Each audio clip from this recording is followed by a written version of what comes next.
Le malade imaginaire. Argan est dans son lit et appelle sa servante. Il agite sa clochette frénétiquement. « Toinette ! Toinette ! Ah, tu as l'intention de me laisser mourir seule ici ?» La servante Toinette fait son entrée. On peut dire qu'elle est la véritable héroïne de cette pièce. C'est une servante énergique et pleine d'esprit qui répond constamment à son maître, mais qui se soucie de lui plus que quiconque et tente de protéger la paix de la maison. Un jour, Argan fait une annonce explosive. Il a décidé de marier sa fille aînée, Angélique. Mais le candidat au poste de gendre est ridicule. C'est le fils d'une famille de médecins, un jeune homme nommé Thomas Diafoirus. La logique d'Argan est stupéfiante. Si mon gendre est médecin, je n'aurai plus jamais besoin de payer de frais médicaux et je recevrai des ordonnances gratuites toute ma vie, n'est-ce pas ? Pour mon corps, un gendre médecin est l'idéal. Sa fille Angélique fond en larmes devant cette nouvelle foudroyante. Elle était déjà tombée amoureuse d'un beau jeune homme nommé Cléante. Épouser Thomas, cet aspirant médecin stupide et vieux jeu, quelle horreur ! Quand Angélique résiste, Argan la menace. « Si tu n'obéis pas, je t'enverrai au couvent. » Une petite pause ici, nous ne pouvons pas oublier la seconde femme d'Argan, la marâtre Béline. Devant son mari, Béline fait toutes sortes de simagrées en disant « Oh, mon pauvre petit mari !»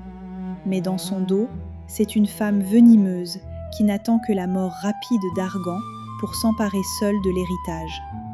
Elle encourage secrètement l'idée que sa belle-fille Angélique soit chassée au couvent. Son intention est d'éliminer une rivale pour l'héritage. La maison est dans un état lamentable. Le frère d'Argan, Bérald, vient trouver son frère pour essayer de le persuader. Bérald est le personnage rationnel qui représente la voix de Molière dans cette œuvre. « Mon frère, je vous en prie, reprenez vos esprits. Vous êtes robuste. C'est à force de prendre trop de remèdes que vous abîmez votre corps au contraire. » Bérald laisse alors une phrase très célèbre. « Presque tous les hommes meurent de leurs remèdes et non pas de leur maladie. » Mais pour les oreilles d'Argan, c'est comme prêcher dans le désert. Au contraire, lorsque son médecin traitant, M. Purgon, se met dans une colère noire et s'en va parce qu'Argan n'a pas suivi ses ordonnances, Argan panique complètement. Il gémit. « Le médecin m'a abandonné. Je suis un homme mort maintenant. » Pour débloquer cette situation frustrante, la formidable résolveuse de problèmes, la servante Toinette, entre en scène. Elle enfile une robe de médecin et apparaît devant Argan déguisé en faux médecin. « Je suis un médecin errant qui ne cherche que les maladies incurables à travers le pays. Je suis venu après avoir entendu parler de votre réputation, cher patient. » Toinette fait semblant d'ausculter Argan et pose un diagnostic totalement farfelu. Cette scène est le clou du spectacle. Quand Argan dit « J'ai mal au ventre », Toinette s'écrie « C'est le poumon, le poumon ». S'il dit « J'ai la tête qui tourne », c'est « le poumon ». S'il dit « J'ai le cœur qui palpite », elle dit « Je vous dis que tout cela vient du poumon ». Elle attribue tous les symptômes au poumon, tournant ainsi en dérision les diagnostics charlatans des médecins de l'époque.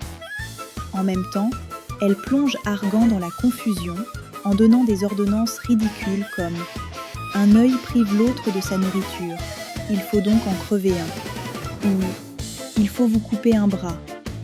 Argan est désemparé. C'est un grand médecin, c'est sûr, mais il est un peu radical. Après avoir un peu calmé les ardeurs d'Argan avec cette farce du faux médecin, Toinette tente maintenant de résoudre le problème le plus important. Il s'agit de révéler la vraie nature de la marâtre Béline et de réussir à marier Angélique. Toinette propose à Argan « Monsieur, ne voulez-vous pas vérifier à quel point madame vous aime ? Allongez-vous et faites-le mort.